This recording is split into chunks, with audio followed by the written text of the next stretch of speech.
जय राधा माधव कुञ्ज विहारी गोपीजन वल्लभा गिरिवरधारी। जय राधा माधव कुञ्ज विहारी गोपीजन वल्लभा गिरिवरधारी। यशोदानन्दन व्रज जनरञ्जन यमुनातीरवनचारि।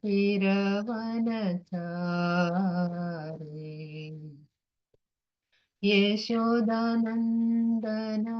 व्रज जनरञ्जन यमुनातीरवनचारि।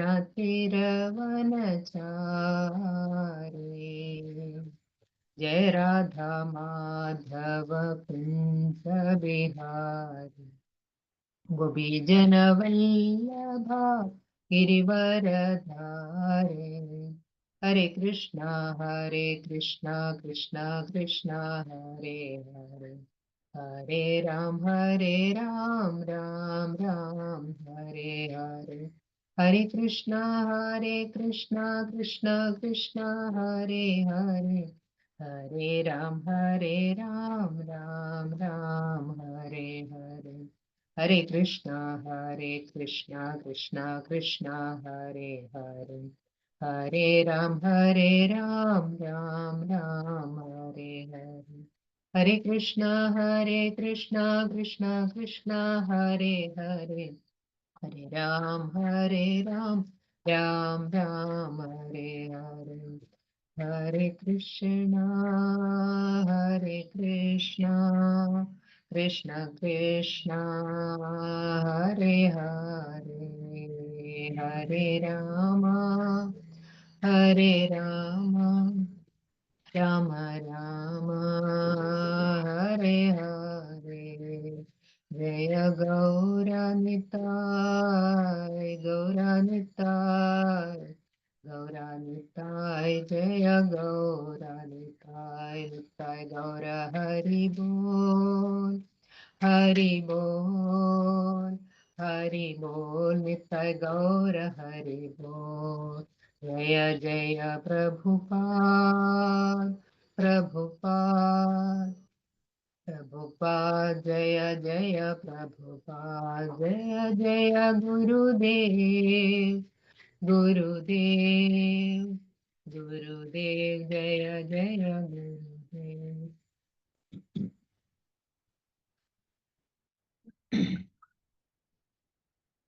ഹരേ കൃഷ്ണ. എല്ലാവർക്കും ഇന്നത്തെ ശ്രീമദ് ഭാഗവതം ക്ലാസ്സിലേക്ക് സ്വാഗതം. എല്ലാ ഭക്തരുടെയും പാദങ്ങളിലും എൻ്റെ വിനീതമായ പ്രണാമം. ഹരേ കൃഷ്ണ.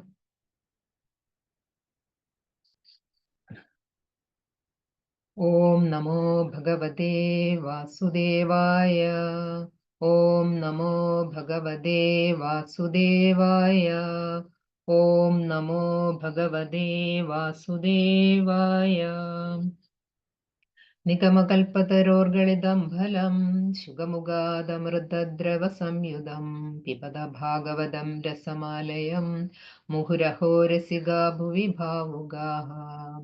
നാരായണം നമസ്കൃത്യ നരം ചൈവ നരോത്തമം ദേവീം സരസ്വതിം വ്യാസം തതോ ജയമുദീരയേത്. നഷ്ടപ്രായേഷു ഭദ്രേഷു നിത്യം ഭാഗവത സേവയാ ഭഗവതീയുത്തമശ്ലോകേ ഭക്തിർഭവതി നൈഷ്ഠികീ. കൃഷ്ണായ വാസുദേവായ ദേവകീനന്ദനായ ച നന്ദഗോപകുമാരായ ഗോവിന്ദായ നമോ നമഃ, ഗോവിന്ദായ നമോ നമഃ, ഗോവിന്ദായ നമോ നമഃ. ഓം അജ്ഞാനതിമിരാന്ധസ്യ ജ്ഞാനാഞ്ജനശലാഖയാ ചക്ഷുരുന്മിലിതം യേന തസ്മൈ ശ്രീഗുരവേ നമഃ. श्रीचैतन्यमनोभीष्टं स्थापितं येन भूतले स्वयं रूपकदा मह्यं ददाति स्वपदान्तिकं। वन्देऽहं श्रीगुरून् श्रीयुतापदकमलं श्रीगुरून् वैष्णवांश्च श्रीरूपं साग्रजातं सहगणरघुनाथान्वितं तं सजीवं साद्वैतं सावधूतं परिजनसहितं कृष्णचैतन्यदेवं श्रीराधाकृष्णपादान् सहगणललिता श्रीविशाखान्वितांश्च हे कृष्णा करुणा सिंधो दीनबंधो जगत्पदे गोपेश गोपिका कांता राधा कांता नमोस्तुते तप्त कांचन गौरांगी राधे वृंदावनेश्वरी वृषभानुसुते देवी प्रणमामि हरिप्रिये वाञ्छाकल्पतरुभ्यश्च कृपा सिन्धुभ्य एव च पतितानां पावनेभ्यो वैष्णवेभ्यो नमो नमः नमो विष्णुपादाय कृष्णप्रेष्ठाय भूतले श्रीमते भक्तिवेदान्त स्वामिन्यति नामिने नमस्ते सारस्वते देवे गौरवाणी प्रचारिणे विशेषशून्यवादी पाश्चात्यदेशतारिणे जय श्रीकृष्ण चैतन्य प्रभु नित्यानंद श्री अद्वैत गदाधरा श्रीवासादि गौर भक्तवृंद हरे कृष्णा कृष्णा कृष्णा हरे हरे हरे राम राम राम हरे हरे हरि ओम तत्सत हरे कृष्ण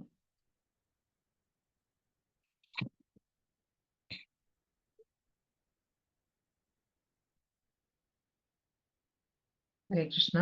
നമ്മള് എടുക്കാൻ പോകുന്ന ശ്ലോകം ശ്രീമദ് ഭാഗവതം സ്കന്ധം 1 അധ്യായം 9 ശ്ലോകം 32.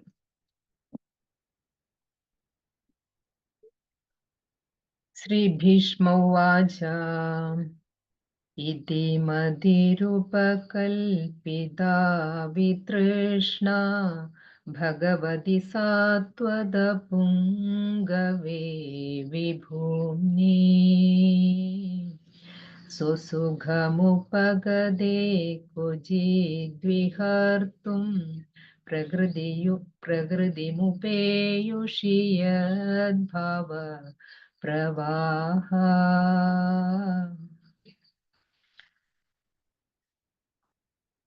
പദാർത്ഥം. ശ്രീ ഭീഷ്മ ഉവാച, ശ്രീ ഭീഷ്മദേവൻ പറഞ്ഞു, ഇതി ഇപ്രകാരം, മതി ചിന്ത, വികാരം ഇച്ഛ ആഗ്രഹം, ഉപകൽപിത പ്രതിഷ്ഠാപനം ചെയ്തു, മുതൽ മുടക്കി, വിതൃഷ്ണ എല്ലാ ഇന്ദ്രിയാഭിലാഷങ്ങളിൽ നിന്നും സ്വതന്ത്രമാക്കി, ഭഗവതി പരമദിവ്യോത്തമ പുരുഷന്, സാത്വത പുങ്കവേ ഭക്തപുങ്കവ ഭക്തപ്രമുഖൻ, വിഭൂമ്നി ശ്രേഷ്ഠന്, സ്വസുഖം ആത്മസംതൃപ്തി, ഉപഗതേ അത് സംപ്രാപ്തമാക്കിയവന്, ക്വചിത് ചിലപ്പോഴൊക്കെ, വിഹർത്തും അതീന്ദ്രിയാനന്ദത്താൽ, പ്രകൃതിം ഭൗതിക ലോകത്ത്, ഉഭേയുഷി അത് സ്വീകരിക്കപ്പെടുന്നു, യത് ഭാവപ്രവാഹ ആരിൽ നിന്നാണോ സൃഷ്ടിയും സംഹാരവും ഉണ്ടാകുന്നത്. വിവർത്തന ആൻഡ് ഭാവാർത്ഥം ബൈ A.C. ഭക്തിവേദാന്ത സ്വാമി ശ്രീല പ്രഭുപാദ കി ജയ. വിവർത്തനം. ഭീഷ്മദേവൻ പറഞ്ഞു, ദീർഘകാലം വിവിധ വിഷയങ്ങളിലും ധർമ്മകർമ്മങ്ങളിലും വ്യാപരിച്ചിരുന്ന എന്റെ വികാരങ്ങളെയും വിചാരങ്ങളെയും ആഗ്രഹങ്ങളെയും സർവശക്തനായ ശ്രീകൃഷ്ണ ഭഗവാനിൽ പ്രതിഷ്ഠാപനം ചെയ്യാൻ എന്നെ ഇപ്പോൾ അനുവദിച്ചാലും.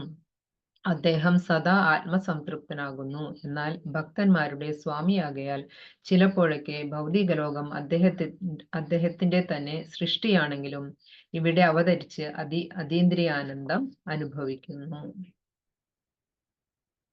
ഹരേ കൃഷ്ണ. ഭാവാർത്ഥമാർക്കെങ്കിലും വായിക്കണോ? ഹരേ കൃഷ്ണ. വായിക്കാം മാതാജി, വായിക്കട്ടെ. രണ്ടുപേരായിട്ട് വായിച്ചോളൂ മാതാജി. ഹരേ കൃഷ്ണ. ഹരേ കൃഷ്ണ. ഭാവാർത്ഥം. ശ്രീലപ്രഭാത് കി ജയ്. ഭീഷ്മദേവൻ രാജ്യതന്ത്രജ്ഞനും കുരുവംശാധിപനും ശ്രേഷ്ഠ സൈന്യാധിപനും ക്ഷത്രിയന്മാരുടെ നായകനുമാകയാൽ അദ്ദേഹത്തിന്റെ മനസ്സ് നിരവധി വിഷയങ്ങളിൽ വ്യാപരിക്കുകയും അദ്ദേഹത്തിന്റെ വികാര വിചാരം ആഗ്രഹങ്ങൾ എന്നിവയൊക്കെ വ്യത്യസ്ത വിഷയങ്ങളിൽ നിരതമാവുകയും ചെയ്തിരുന്നു. ഇപ്പോൾ പരിശുദ്ധ ഭക്തിയുത സേവനം സംപ്രാപ്തമാക്കാൻ അദ്ദേഹം എല്ലാ വികാര വിചാര ആഗ്രഹ ശക്തികളെയും പൂർണ്ണമായും പരമസത്തയായ ശ്രീകൃഷ്ണ ഭഗവാനിൽ നിക്ഷേപിക്കാൻ ആഗ്രഹിച്ചു. ഇവിടെ ഭഗവാനെ ഭക്തന്മാരുടെ തലവനെന്നും സർവശക്തനെന്നും വർണ്ണിക്കുന്നു. ശ്രീകൃഷ്ണ ഭഗവാൻ പരമദിവ്യോത്തമ പുരുഷനാണെങ്കിലും തൻ്റെ ശുദ്ധഭക്തർക്ക് ഭക്തിയുത സേവനമെന്ന വരം പ്രദാനം ചെയ്യുവാൻ അദ്ദേഹം സ്വയം ഭൂമിയിൽ അവതരിക്കുന്നു. ചിലപ്പോൾ അദ്ദേഹം യഥാരൂപത്തിൽ ശ്രീകൃഷ്ണ ഭഗവാനായും ചിലപ്പോൾ ചൈതന്യ മഹാപ്രഭുവായും അവതരിക്കുന്നു. ഇരുവരും ശുദ്ധഭക്തരുടെ തലവന്മാരാണ്. ശുദ്ധഭക്തർക്ക് ഭഗവത് സേവനം ഒഴികെ മറ്റൊരാഗ്രഹവുമില്ല. ആയതിനാൽ അവരെ സാത്വതർക്കമൊഴികെ സാത്വതർ എന്ന് വിശേഷിപ്പിക്കുന്നു. ഔവണ്ണമുള്ള സ്വാർത്ഥകരിൽ പ്രമുഖൻ ഭഗവാനാകുന്നു. ആകയാൽ ഭീഷ്മ ഭഗവാന് മറ്റ് ആഗ്രഹങ്ങളൊന്നുമില്ല. അദ്ദേഹം ഭൗതിക ആഗ്രഹങ്ങളിൽ നിന്നും പൂർണ്ണ സ്വതന്ത്രനായിരുന്നു. ഒരാൾ എല്ലാവിധ ഭൗതിക അഭിലാഷങ്ങളിൽ നിന്നും പരിശുദ്ധനാകാത്ത പക്ഷം ഭഗവാൻ അയാളുടെ തലവനായി തീരുന്നില്ല. ആഗ്രഹങ്ങളെ തുടച്ചു നീക്കുവാൻ കഴിയുകയില്ല, എന്നാൽ അവയെ പരിശുദ്ധമാക്കി തീർത്താൽ മതിയാകും. ഭഗവാൻ അദ്ദേഹത്തിന്റെ നിർദ്ദേശങ്ങൾ സദാ ഭഗവത് സേവനത്തിൽ വ്യാപൃതനായ ശുദ്ധഭക്തന്റെ ഹൃദയത്തിനുള്ളിൽ നിന്ന് നൽകുന്നു. അത്തരം നിർദ്ദേശങ്ങൾ ഭൗതിക ഉദ്ദേശങ്ങൾക്കായി നൽകപ്പെടുന്നതല്ല, സ്വഗ്രഹമായ ഭഗവത്ധാമത്തിലേക്ക് മടങ്ങിപ്പോകാനായി മാത്രം നൽകപ്പെടുന്നവയാണെന്ന് ഭഗവത്ഗീതയിൽ 10:10 സ്വയം ഭഗവാനാൽ സ്ഥിരീകരിക്കപ്പെട്ടിട്ടുണ്ട്. ഭൗതിക പ്രകൃതിയെ ഹരേ കൃഷ്ണ ഹരേ കൃഷ്ണ ഹരേ കൃഷ്ണ. വേറൊരാൾ കൂടി വായിക്കും. ഹരേ കൃഷ്ണ മാതാജി. ഹരേ കൃഷ്ണ. ഓം നമോ ഭഗവതേ വാസുദേവായ.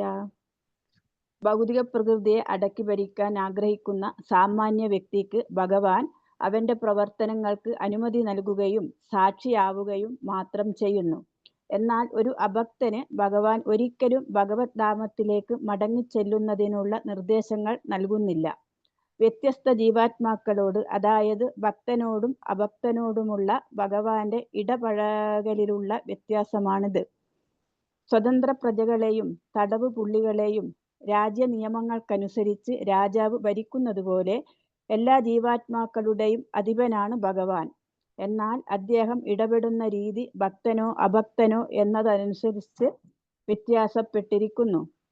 ഭഗവാനിൽ നിന്നും നിർദ്ദേശങ്ങൾ സ്വീകരിക്കുന്നതിന് അഭക്തൻ ഒരിക്കലും ശ്രദ്ധ കാട്ടുന്നില്ല. ആകയാൽ അവരുടെ പ്രവർത്തികൾക്കൊക്കെ സാക്ഷ്യം വഹിക്കുകയും നല്ലതും ചീത്തയുമായ അവശ്യ ഫലങ്ങൾ അവർക്ക് സമ്മാനിക്കുകയും മാത്രം ചെയ്തുകൊണ്ട് അവരുടെ കാര്യത്തിൽ ഭഗവാൻ നിശബ്ദനായിരിക്കുന്നു. ഭക്തർ ഈ ഭൗതിക നന്മയ്ക്കും തിന്മയ്ക്കും അതീതരാണ്. അവർ അതീന്ദ്രിയ പാതയിൽ പുരോഗമനോന്മുഖരാകയാൽ ഭൗതികമായ യാതൊന്നിനും അവർക്ക് ആഗ്രഹമില്ല. ശ്രീകൃഷ്ണ ഭഗവാൻ അവിടെ നിന്റെ പൂർണ്ണ അംശമായ സർവഭൗതിക സൃഷ്ടിയുടെയും പ്രഭവ കേന്ദ്രമായ കാരണോദക സായി വിഷ്ണുവായി അവതരിക്കുന്നു എന്നതിനാൽ ശ്രീകൃഷ്ണൻ ആദിനാരായണനാണെന്ന അറിവും ഭക്തനുണ്ട്. തൻ്റെ ശുദ്ധ ഭക്തരുടെ സംസർഗം ഭഗവാനും ആഗ്രഹിക്കുന്നു എന്നു മാത്രമല്ല, അവർക്ക് വേണ്ടി മാത്രമാണ് ഭഗവാൻ ഭൂമിയിൽ അവതരിക്കുന്നതും അവരെ ഉത്തേജിപ്പിക്കുന്നതും. സ്വേച്ഛയാലാണ് ഭഗവാൻ അവതരിക്കുന്നത്. ഭൗതിക പ്രകൃതിയുടെ നിബന്ധനകളാൽ നിർബന്ധിതനല്ല അവിടുന്ന്. ഭൗതിക പ്രകൃതിയുടെ നിയമങ്ങളാൽ ഒരിക്കലും ബന്ധിതനല്ലാത്തതിനാൽ ഭഗവാനെ ഇവിടെ വിഭു അഥവാ സർവശക്തൻ എന്ന് വിശേഷിപ്പിച്ചിരിക്കുന്നു. ഹരേ കൃഷ്ണ. Thank you Mataji. ഹരേ കൃഷ്ണ.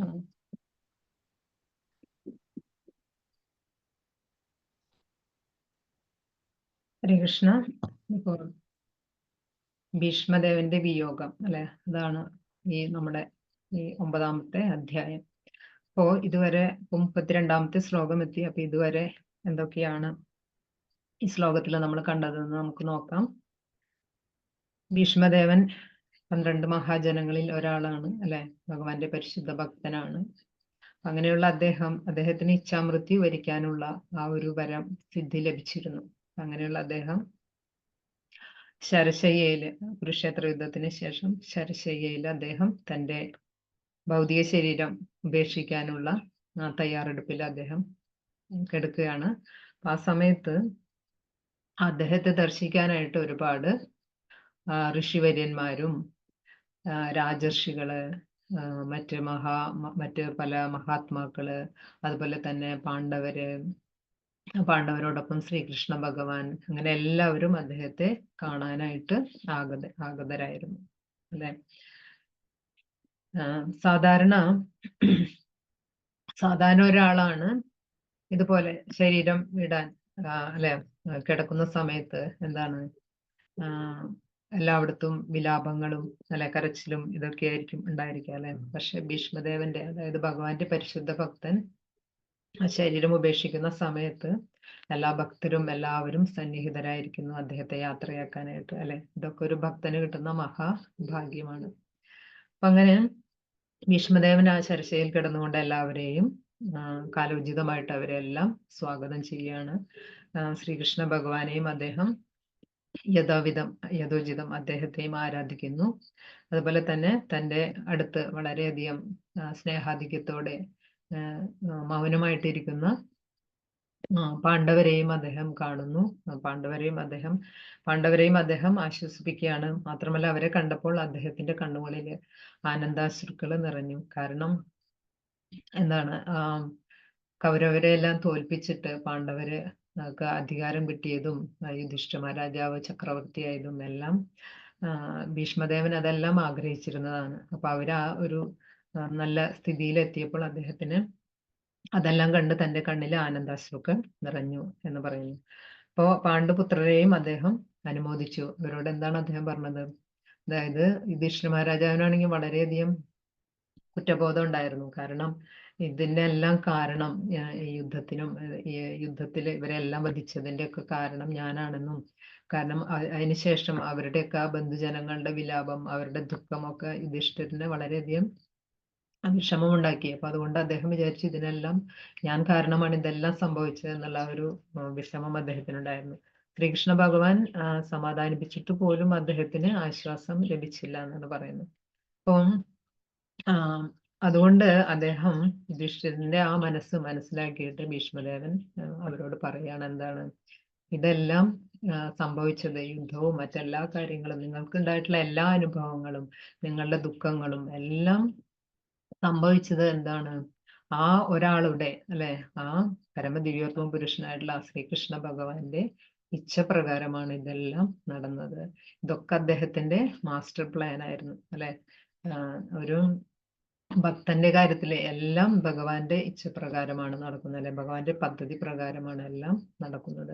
അപ്പൊ അതിനാൽ യുധിഷ്ഠിര നീ വിഷമിക്കേണ്ട ആവശ്യമില്ല. കാരണം ഇതൊന്നും നിങ്ങളുടെ കർമ്മഫലങ്ങളോ ഒന്നും കൊണ്ടല്ല ഇതൊന്നും സംഭവിക്കുന്നത്. ഇതൊക്കെ ഭഗവാന്റെ ഇച്ഛപ്രകാരം ആയിരുന്നു എന്ന് പറഞ്ഞു. അതായത് ഭക്തരിലൂടെ ഭഗവാൻ എന്താണ് മറ്റുള്ള ലോകത്തെ പഠിപ്പിക്കാൻ വേണ്ടിയിട്ടാണ് ഇത്തരം ലീലകളൊക്കെ ചെയ്യുന്നത്. അതിനെല്ലാം ഉപയോഗിക്കുന്നത് ഭക്തന്മാരെയാണ് ഭഗവാൻ. അതായത് പ്രഭുപാദ പറയുന്നുണ്ട് എന്താണ്, ഒരു അമ്മ എങ്ങനെയാണോ തൻ്റെ മകളെ ശാസിച്ചുകൊണ്ട് മരുമകൾക്ക് ശിക്ഷണം നൽകുന്നത്, അതുപോലെ ഭഗവാൻ ഭക്തരിലൂടെ മറ്റുള്ളവരെ പഠിപ്പിക്കുന്നു എന്ന് പറയുന്നു. അപ്പം എന്താണ് പാണ്ഡവര്, അതായത് തിന്മയെ ഉന്മൂലനം ചെയ്ത് നന്മയെ കൊണ്ടുവരാനും എന്താണ് ധർമ്മനിഷ്ഠമായിട്ടുള്ള ഒരു ഭരണം യുധിഷ്ഠിര മഹാരാജാവിന്റെ കീഴിൽ വരാൻ വേണ്ടിയിട്ടുമാണ് ഭഗവാൻ ഇത്തരം ഈ യുദ്ധവും എല്ലാം ഉണ്ടാക്കിയിട്ടുള്ളതെല്ലാം ഭഗവാന്റെ പ്ലാൻ ആയിരുന്നു. അതുകൊണ്ട് നീ വിഷമിക്കേണ്ട ആവശ്യമില്ല എന്ന് പറഞ്ഞിട്ട് യുധിഷ്ഠിരനോടും പാണ്ഡവരോടും അദ്ദേഹം ആശ്വസിപ്പിക്കുകയും കൂടി ചെയ്യുന്നു. അതുവഴി അവരെ പ്രോത്സാഹിപ്പിക്കുകയും ചെയ്യുന്നുണ്ട്. അപ്പോ അങ്ങനെ അതുപോലെ തന്നെ എന്താണ് ഭഗവാനെ എന്താണ് നാരായണൻ സാക്ഷാൽ പരമദിവ്യോത്തമ പുരുഷൻ ഈ ശ്രീകൃഷ്ണ ഭഗവാൻ തന്നെയാണെന്ന് അദ്ദേഹം ഭഗവാനെയും ഗ്ലോറിഫൈ ചെയ്യുന്നു. അതിനുശേഷം യുധിഷ്ഠിര മഹാരാജാവ് അതായത് ഭഗവാന്റെ നിർദ്ദേശപ്രകാരം എങ്ങനെയാണ് ശരിയായിട്ട് രാജ്യം ഭരിക്കേണ്ടത്, എന്താണ് ശരിയായിട്ടുള്ള ധർമ്മം, രാജധർമ്മം എന്താണ്, വർണ്ണാശ്രമധർമ്മത്തെക്കുറിച്ചും മറ്റ് എല്ലാ കാര്യങ്ങളെക്കുറിച്ചും ഭീഷ്മദേവന്റെ അടുത്ത് ചോദിക്കുന്നു. അതിനെല്ലാം ഭീഷ്മദേവൻ വിശദമായിട്ട് യുധിഷ്ഠിരന് നിർദ്ദേശങ്ങൾ നൽകുന്നുണ്ട്. എന്താണ് രാജധർമ്മം, സ്ത്രീധർമ്മം, എങ്ങനെയാണ് വൃദ്ധരോട് എങ്ങനെ പെരുമാറണം, കുട്ടികളെ എങ്ങനെ സംരക്ഷിക്കണം, വൃദ്ധരെ എങ്ങനെ സംരക്ഷിക്കണം, ഗുരുജനങ്ങളെ എങ്ങനെ, അവരോടുള്ള ധർമ്മം എന്താണ്, എല്ലാ ധർമ്മങ്ങളെക്കുറിച്ചും യുധിഷ്ഠിര മഹാരാജാവിനെ ഭീഷ്മദേവൻ ഉപദേശിക്കുന്നുണ്ട്. അപ്പോ ഈ ഒരു അവസ്ഥയിലും അല്ലെ അദ്ദേഹത്തിന് ഇതിനെല്ലാം സാധിക്കുന്നു അല്ലെ. സാധാരണ ഒരാള് മരിക്കാൻ കിടക്കുമ്പോൾ ഉള്ള ഒരു അവസ്ഥ അല്ലെ എങ്ങനെയായിരിക്കുമെന്ന് നമുക്കറിയാം. പക്ഷെ ഭീഷ്മദേവൻ സാധാരണ മരണമല്ല അല്ലെ, ശരിക്കും പറഞ്ഞാൽ ശരശയ്യയിലാണ് കിടക്കുന്നത് അല്ലെ. എന്നിട്ട് പോലും അദ്ദേഹം ഇത്രയും വേദനകൾക്ക് ഇടയിൽ പോലും അദ്ദേഹം ഇതെല്ലാം ഉപദേശിക്കാനുള്ള അദ്ദേഹത്തിന്റെ ആ ഒരു മാനസികാവസ്ഥ അതെങ്ങനെയാണ് ലഭിക്കുന്നത്? അദ്ദേഹം ഭഗവാന്റെ പരിശുദ്ധ ഭക്തനാകയാലും അദ്ദേഹം ആത്മീയമായിട്ട് വളരെ പ്രബുദ്ധനായിരുന്നു അല്ലെ. അദ്ദേഹം ഈ ശാരീരികമായിട്ടുള്ള അവബോധത്തിൽ നിന്നൊക്കെ മുക്തനായിരുന്നു. അതിനാലാണ് അദ്ദേഹത്തിന് ഇത്തരം ഉപദേശങ്ങൾ ഈ ഒരു സമയത്ത് യുധിഷ്ഠിരന് നൽകാനായിട്ട് സാധിക്കുന്നതെന്ന് നമുക്ക് മനസ്സിലാക്കാൻ കഴിയും. പിന്നെ കഴിഞ്ഞ 2-3 ശ്ലോകങ്ങളില് അങ്ങനെ എന്താണ് ഇതെല്ലാം യുധിഷ്ഠിരനെ ഉപദേശിച്ച ശേഷം അദ്ദേഹം തൻ്റെ ചിന്തകളെയും അദ്ദേഹം എന്താണ് തൻ്റെ ഭൗതിക ശരീരം ത്യജിക്കാനായിട്ട് അദ്ദേഹം തയ്യാറെടുക്കുന്നു. അങ്ങനെ ശ്രീകൃഷ്ണ ഭഗവാനിൽ അദ്ദേഹം തൻ്റെ മനസ്സിനെ ഏകാഗ്രമാക്കുന്നതായിട്ടാണ് കഴിഞ്ഞ 3 ശ്ലോകങ്ങളിൽ നമ്മൾ മനസ്സിലാക്കിയത്. ഇനി 32ാമത്തെ ശ്ലോകം മുതൽ 43ാമത്തെ ശ്ലോകം വരെ ഭീഷ്മസ്തുതിയാണ്. ഭീഷ്മദേവന്റെ ഭഗവാനോടുള്ള മനോഹരമായ പ്രാർത്ഥനയാണ്. നമ്മളെല്ലാവരും പഠിക്കേണ്ടതും മനസ്സിലാക്കേണ്ടതുമായിട്ടുള്ള ശ്ലോകങ്ങളാണ്. വളരെ നല്ല ട്യൂണില് നമുക്ക് ചൊല്ലാൻ പറ്റും ഈ ശ്ലോകം. അപ്പോൾ എങ്ങനെയാണ് ഭീഷ്മദേവൻ ഭഗവാനോട് പ്രാർത്ഥിക്കുന്നത് എന്നുള്ളത്, അതായത് ആദ്യം തന്നെ അദ്ദേഹം പറയാണ് എന്താണ് തൻ്റെ വികാരങ്ങളെയും വിചാരങ്ങളെയും എന്താ പറയുക ചിന്താശക്തിയെയും എല്ലാം അല്ലെ തൻ്റെ മനസ്സിനെ ബുദ്ധിയെ എല്ലാം പൂർണ്ണമായിട്ട് ഭഗവാന്റെ തൃപ്പാദങ്ങളിൽ അദ്ദേഹം സമർപ്പിക്കുകയാണ് ചെയ്യുന്നത് അല്ലെ. ഇതുവരെ ഇതെല്ലാം പറഞ്ഞുകൊണ്ടിരുന്ന ആളാണ് അല്ലെ. എന്തെല്ലാം കർത്തവ്യങ്ങൾ ഉണ്ടായിരുന്നു അദ്ദേഹത്തിന്. എന്താ പറയാ മഹാനായ യോദ്ധാവായിരുന്നു, കുരുവംശത്തെ പരിപാലിച്ചു പോന്നിരുന്ന ആളാണ്, ഒരുപാട് ഉത്തരവാദിത്തങ്ങൾ ഉണ്ടായിരുന്നു. പക്ഷെ അതെല്ലാം അദ്ദേഹം എന്താ പറയാ അതെല്ലാം ഇപ്പോ സ്റ്റോപ്പ് ചെയ്തിട്ട് അദ്ദേഹം പൂർണ്ണമായിട്ടും ഭഗവാനിൽ തൻ്റെ മനസ്സിനെ സമർപ്പിക്കുകയാണ് ചെയ്യുന്നത്. അപ്പോൾ ഇവിടെ അദ്ദേഹം ഭഗവാനെ സാത്വത പുങ്കവേ എന്ന് വിളിക്കുന്നു അല്ലെ. സാത്വത പുങ്കവ എന്ന് പറഞ്ഞാൽ എന്താണ്? സാത്വത എന്ന് പറഞ്ഞാൽ ഭഗവാന്റെ പരിശുദ്ധ ഭക്തരെയാണ് സാത്വത എന്ന് പറയുന്നത്. അതായത് അവർക്ക് ഭഗവാന്റെ ശുദ്ധഭക്തർക്ക് എങ്ങനെയാണ്? ഭഗവാന്റെ ഭക്തിയുദ്ധ സേവനമല്ലാതെ അവർക്ക് മറ്റൊന്നിനെ കുറിച്ചും ചിന്തയില്ല അല്ലെ. സദാസമയം അവര് ഭഗവാന്റെ ഭക്തിയുദ്ധ സേവനത്തിൽ ഏർപ്പെടുന്നു. അപ്പൊ അങ്ങനെയുള്ള പരിശുദ്ധ ഭക്തരെയാണ് സാത്വത എന്ന് പറയുന്നത്. അപ്പൊ അങ്ങനെയുള്ള സാത്വതരുടെ എന്താണ് പുങ്കവൻ, ശ്രേഷ്ഠൻ, അതായത് നേതാവാണ് ഭഗവാൻ എന്ന് ഇവിടെ വിശേഷിപ്പിക്കുകയാണ് ചെയ്യുന്നത്. എങ്ങനെയാണ് അവരുടെ നേതാവാകുന്നത്? കാരണം ഭഗവാനാണ് ഭക്തരെ ലീഡ് ചെയ്യുന്നത് അല്ലെ. ഭഗവാൻ കാണിച്ചു കൊടുക്കുകയാണ് എങ്ങനെ ആവണം അല്ലെ, ഭക്തൻ എങ്ങനെ ആവണം എന്നുള്ളത്. അപ്പൊ എല്ലാ ഭക്തരെയും നയിക്കുന്നത് ഭഗവാനാണ്. അതുകൊണ്ട് അദ്ദേഹത്തിന് സാത്വത പുങ്കവ എന്ന് വിളിക്കുന്നു. അതുപോലെ തന്നെ പറയുന്നുണ്ട് എന്താണ് അദ്ദേഹം സദാ ആത്മസംതൃപ്തനാകുന്നു, എന്നാൽ ഭക്തന്മാരുടെ സ്വാമിയാകയാൽ ചിലപ്പോഴൊക്കെ ഭൗതിക ലോകം അദ്ദേഹത്തിന്റെ തന്നെ സൃഷ്ടിയാണെങ്കിലും ഇവിടെ അവതരിച്ച് അതീന്ദ്രിയാനന്ദം അനുഭവിക്കുന്നു അല്ലെ. ഭഗവാൻ സെൽഫ് സാറ്റിസ്ഫൈഡ് ആണ്, എപ്പോഴും സ്വയം തൃപ്തനാണ്. അദ്ദേഹം ആത്മാരാമനാണ്. അദ്ദേഹത്തിന് സ്വയം ആനന്ദിക്കാനുള്ള കഴിവുണ്ട് അല്ലെ. അതിൽ മറ്റൊരാളെയും ആശ്രയിക്കേണ്ട ആവശ്യം പോലുമില്ല. പക്ഷെ എങ്കിലും ഭഗവാൻ എന്താണ് ഈ ഭൗതിക ലോകത്തിലേക്ക്, അതായത് ഭഗവാന്റെ തന്നെ സൃഷ്ടിയായിട്ടുള്ള ഈ ഭൗതിക ലോകത്തിലേക്കും അദ്ദേഹം ഇറങ്ങി വരുന്നു അല്ല. അവതാരങ്ങൾ എടുത്തു വന്നിട്ട് എന്തിനു വേണ്ടിയാണ് ഭഗവാൻ അവതാരങ്ങൾ എടുക്കുന്നത്? നമ്മൾ ഭഗവത്ഗീതയില് പഠിച്ചിട്ടുണ്ട് അല്ലെ. ഭഗവാൻ പറയുന്നുണ്ട് എന്താണ്? പരിത്രാണായ സാധൂനാം വിനാശായ ച ദുഷ്കൃതാം ധർമ്മ സംസ്ഥാപനാർത്ഥായ സംഭവാമി യുഗേ യുഗേ. അതായത് പരിത്രാണായ സാധൂനം അല്ലെ, സാധുക്കളെ എന്ന് വെച്ചാൽ ഭഗവാന്റെ ശുദ്ധഭക്തരെ എന്താണ് ത്രാണനം ചെയ്യാനായിട്ട്, ഇവിടെ നിന്നും ഉദ്ധരിച്ച് അവരെ ഭഗവാന്റെ ധാമത്തിലേക്ക് കൂട്ടിക്കൊണ്ടു പോകാനായിട്ട് ഭഗവാൻ അവതരിക്കുന്നതിന്റെ മെയിൻ ഉദ്ദേശം അതാണ്. പിന്നെയാണ് എന്താണ് വിനാശായ ദുഷ്കൃതാം അല്ലെ, എന്താണ് ദുഷ്കൃതികളെ നിഗ്രഹിക്കാൻ. അതിന് ശരിക്കും പറഞ്ഞാൽ ഭഗവാന് നേരിട്ട് വരേണ്ട ആവശ്യമൊന്നുമില്ല അല്ലെ. ഭഗവാന്റെ സേവകരെ ആരെങ്കിലും ഒക്കെ വിട്ടാൽ മതി, അല്ലെങ്കിൽ ഭഗവാന്റെ മായാശക്തിയോടൊന്ന് പറഞ്ഞാൽ മതിയല്ലോ, ഒരു പ്രകൃതിക്ഷോഭ ഉണ്ടായാൽ മതി. ഇതൊക്കെ നടത്താവുന്നേ ഉള്ളൂ. പക്ഷെ ഭഗവാൻ വരുന്നത്, അതായത് തൻ്റെ ഭക്തരോടുള്ള ആ കാരുണ്യം കൊണ്ട്, അവരോടുള്ള ആ പ്രേമം കൊണ്ട് ഭഗവാൻ ഇവിടെ വന്ന് അവതാരങ്ങൾ എടുക്കുന്നു. അതോടൊപ്പം തന്നെ എന്താണ് അദ്ദേഹം പലതും നമ്മെ പഠിപ്പിക്കാനും വേണ്ടിയാണ്. ഇപ്പോൾ യുധിഷ്ഠിരനെ പാണ്ഡവരിലൂടെ മറ്റുള്ളവരെ ലോകത്തെ പഠിപ്പിച്ച പോലെ മറ്റുള്ളവരെ പഠിപ്പിക്കാനും ഭഗവാൻ സ്വയവും എല്ലാം ആചരിച്ച് കാണിച്ചു തരുന്നു അല്ലെ.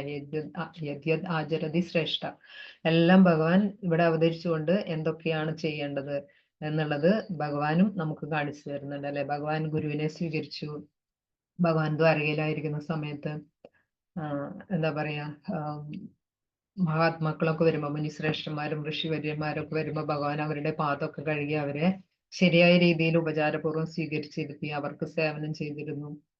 അങ്ങനെ എല്ലാം ഭഗവാൻ നമുക്ക് കാണിച്ചു തരാണ് എങ്ങനെയാണ് നമ്മൾ മറ്റുള്ളവരുടെ അടുത്ത് എങ്ങനെ നമ്മൾ പെരുമാറണം എന്നുള്ളതും എല്ലാ കാര്യങ്ങളും ഭഗവാൻ ആചരിച്ച് കാണിച്ചു തരുന്നു. അപ്പോ നമ്മളെ പഠിപ്പിക്കാനും എന്താണ് ഭഗവാന്റെ ലീലകളിലൂടെ ഭക്തരെ ആകർഷിച്ച് ഭഗവാന്റെ ധാമത്തിലേക്ക് കൂട്ടിക്കൊണ്ടുപോകാനും വേണ്ടി ഭഗവാൻ ഇവിടെ ലീലകൾ ചെയ്യുന്നു. അതുപോലെ തന്നെ ഭഗവാൻ എന്താണ് ശ്രീ ചൈതന്യ മഹാപ്രഭുവായിട്ടും അവതരിച്ചു. എന്തിനു വേണ്ടിയാണ്? എങ്ങനെയായിരിക്കണം ഒരു ഭക്തൻ, എങ്ങനെയായിരിക്കണം ഭഗവാനുള്ള ഭക്തി എങ്ങനെയാണെന്നുള്ളത് നമുക്ക് ചൈതന്യ മഹാപ്രഭുവിൽ നിന്നും പഠിക്കാനായിട്ട് സാധിക്കും. അതിനായിട്ട് അതും ഭഗവാന്റെ കാരുണ്യാണ് അല്ലെ. ഭക്തനായിട്ടും ഭഗവാൻ അവതരിച്ചുകൊണ്ട് നമുക്ക് അതും നമ്മളെ പഠിപ്പിച്ചു തരികയാണ് ചെയ്യുന്നത്. ഇവിടെ എന്താണ് ഭീഷ്മദേവൻ എന്താണ് ഭഗവാനെ എന്താണ് സംബോധന ചെയ്യുന്നത് ഭഗവാന്റെ ഭക്തരിലൂടെയാണ് അല്ലെ. എന്താണ് ഭക്ത പുങ്കവ എന്ന് വിളിക്കുന്നു. അതുപോലെ തന്നെ ഭീഷ്മസ്തുതിയിൽ നമുക്ക് കാണാം എന്താണ് വിജയ സഖേ എന്ന് ഭഗവാനെ സംബോധന ചെയ്യുന്നത് കാണാം. അതായത് അർജുനന്റെ സഖാവായിട്ടുള്ള എന്താണ് സദാസമയവും അർജുനന്റെ കൂടെ ഇരുന്നുകൊണ്ട് അദ്ദേഹത്തെ സംരക്ഷിച്ചു പോന്നിട്ടുള്ള, അതായത് ഭഗവാന്റെ പരിശുദ്ധ ഭക്തനാണ് അപ്പൊ അർജുനൻ. അപ്പൊ ആ അർജുനനെ പിടിച്ചുകൊണ്ടാണ് ഭഗവാനെ കിട്ടാനായിട്ട് ശ്രമിക്കുന്നത്. ഭഗവാനെ ഒരിക്കലും നമുക്ക് ഭഗവാനെ നേരിട്ട് പ്രാപിക്കാനായിട്ട് സാധിക്കില്ല അല്ലെ. പരിശുദ്ധ ഭക്തരുടെ കാരുണ്യം കൊണ്ട് മാത്രമേ നമുക്ക് ഭഗവാനെ ലഭിക്കുള്ളൂ. അപ്പൊ ആ ഒരു മാർഗം ഇവിടെ. അതുപോലെ തന്നെ എന്താണ് ഗോപികമാരുടെ, അതായത് ഭഗവാന്റെ എന്താണ് ഗോപികമാരോടുള്ള ആ പ്രേമഭക്തിയെ കുറിച്ചും ഭീഷ്മദേവൻ ഇവിടെ സ്മരിക്കുന്നുണ്ട്. അപ്പോ ഇതൊക്കെ എന്താണ് ഇവരിലൂടെയാണ് ഭഗവാനെ കിട്ടുള്ളൂ എന്നുള്ളത് അല്ലെ. ഭഗവാന്റെ പരിശുദ്ധ ഭക്തരിലൂടെയാണ് നമുക്ക് ഭഗവാനെ പ്രാപിക്കാൻ സാധിക്കുള്ളൂ എന്നുള്ള കാര്യം ഭീഷ്മദേവൻ ഇവിടെ നമുക്ക് കാണിച്ചു തരാണ്. വെറുതെ അല്ല അദ്ദേഹത്തെ മഹാജൻ എന്ന് വിശേഷിപ്പിക്കുന്നത് അല്ലെ. 12 മഹാജനങ്ങളിൽ ഒരാളാണ് അദ്ദേഹം. അപ്പോ ശരിയായിട്ടുള്ള വഴി നമുക്ക് അദ്ദേഹം കാണിച്ചു തരാണ് ചെയ്യുന്നത്. അതുപോലെ തന്നെ എന്താണ് ഇവിടെ ഇപ്പൊ എന്താണ് എല്ലാം അല്ലെ, ഭീഷ്മദേവൻ ഇവിടെ എല്ലാത്തിനെയും തൻ്റെ ചിന്തകളെയും എന്താ പറയുക വികാര വിചാരങ്ങളെയും എല്ലാം ഇവിടെ ഭഗവാന് സമർപ്പിക്കുകയാണ്. ഈ എന്താണ് ശരീരം വെടിയുന്ന വേളയിൽ അല്ലെ. വിതൃഷ്ണ എന്ന് പറയുന്നത്, അതായത് അദ്ദേഹത്തിന്റെ എല്ലാ ഭൗതിക അഭിലാഷങ്ങളും അദ്ദേഹത്തിന് ഇപ്പോൾ ഇല്ലാതായി അല്ലെ. ഒരുപാട് കർത്തവ്യങ്ങൾ അദ്ദേഹം അനുഷ്ഠിച്ചു. പക്ഷെ ഇപ്പോൾ അതെല്ലാം അദ്ദേഹം ഉപേക്ഷിച്ചു. ഇനി എനിക്ക് ഒന്നിനെ കുറിച്ചും ചിന്തിക്കാനില്ല അല്ലെ. അന്യാഭിലാഷിത ശൂന്യം, യാതൊരു തരത്തിലുള്ള ആഗ്രഹവും ഇല്ല. ഭഗവാനിൽ മാത്രം മനസ്സിനെ അദ്ദേഹം കേന്ദ്രീകരിക്കുകയാണ് ചെയ്യുന്നത്. അതാണ് വിതൃഷ്ണ. മനസ്സിനെ എല്ലാ ഇന്ദ്രിയാഭിലാഷങ്ങളിൽ നിന്നും അദ്ദേഹം സ്വതന്ത്രമാക്കിയിട്ട് ഭഗവാന്റെ പാതാരവിന്ദങ്ങളിൽ തന്റെ മനസ്സിനെ സമർപ്പിക്കുന്നു. അപ്പോ ഇത് ഭീഷ്മദേവനെ കുറിച്ച് അറിയാം നമ്മൾക്ക്. അദ്ദേഹം എങ്ങനെയായിരുന്നു അല്ലെ. ഒരു യോദ്ധാവ് എന്ന നിലയിലും കൗരവരുടെ പക്ഷം ചേർന്നുകൊണ്ടും എല്ലാം ചിലപ്പോൾ അധർമ്മത്തിന് കൂട്ടുനിന്നതായിട്ടും ഒക്കെ നമുക്ക് കാണാനായിട്ട് സാധിക്കും. പക്ഷെ ഇതൊക്കെ എന്തെല്ലാം അദ്ദേഹം തന്റെ, അതായത് എന്താണ് 2, 3, 4 തലമുറ അദ്ദേഹം കുരുവംശം പരിപാലിച്ചു പോന്നിരുന്നു. ഇതെല്ലാം അദ്ദേഹം ചെയ്തത് ചെയ്യുമ്പോഴും എന്താണ് അദ്ദേഹത്തിന് അദ്ദേഹത്തിന്റെ മനസ്സിൽ എന്താണ് ഭഗവാൻ ഉണ്ടായിരുന്നു.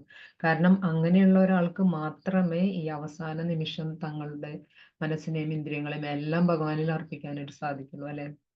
അത് എന്താ പറയാ പരിശീലിച്ച ഒരാൾക്ക് മാത്രമേ അത് ചെയ്യാനായിട്ട് സാധിക്കുള്ളൂ.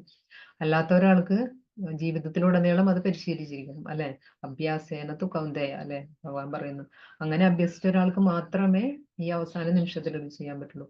അല്ലാതെ ഭഗവാൻ പറയുന്നുണ്ട് അന്തകാലേച്ച മാമേവ സ്മരൺ മുക്ത കളേവരം അല്ലെ. എത്ര സമദ്ഭാവം യാതിനാസ്തി എത്ര സംശയം. അപ്പൊ പലരും പറയും അവസാന സമയത്തല്ലേ ഭഗവാനെ ഓർക്കണ്ടു. ശരി, ആ സമയത്ത് ഞാൻ ഓർത്തോളാം എന്ന്. പക്ഷെ നമുക്കൊരിക്കലും അതിന് സാധിക്കില്ല. കാരണം അങ്ങനെ നമുക്ക് സാധിക്കണം എന്നുണ്ടെങ്കിൽ നമ്മൾ അത് ജീവിതത്തിൽ ഭക്തിയോഗം അല്ലെ, ഭക്തിയുഗ സേവനം പ്രാക്ടീസ് ചെയ്യണം. അങ്ങനെയുള്ള ഒരാൾക്ക് മാത്രമേ അവസാന സമയത്ത് ഭഗവാനെ സ്മരിക്കാനായിട്ട് സാധിക്കുള്ളൂ.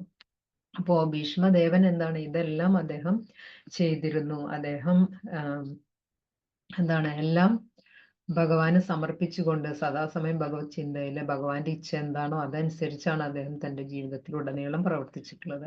അങ്ങനെയുള്ള ആളായതുകൊണ്ടാണ് അദ്ദേഹം മഹാത്മാവാകുന്നതും അങ്ങനെ ആയിരുന്നത് കൊണ്ടാണ് ഭഗവാൻ ഈ അവസാന സമയത്ത് അദ്ദേഹത്തിന് സ്വയം വന്ന് ദർശനം നൽകുന്നതും. അല്ലാത്ത ഒരാൾക്ക് ഇതിനുള്ള ഭാഗ്യം ഉണ്ടാവില്ല അല്ലെ. ഭഗവാൻ പറയുന്നുണ്ടെന്ന് ഒരു അഭക്തന്റെ അടുത്തേക്ക് ഒരിക്കലും ഭഗവാൻ വരുന്നില്ല അല്ലെ. ഇവിടെ പറയുന്നുണ്ടെന്നാണ്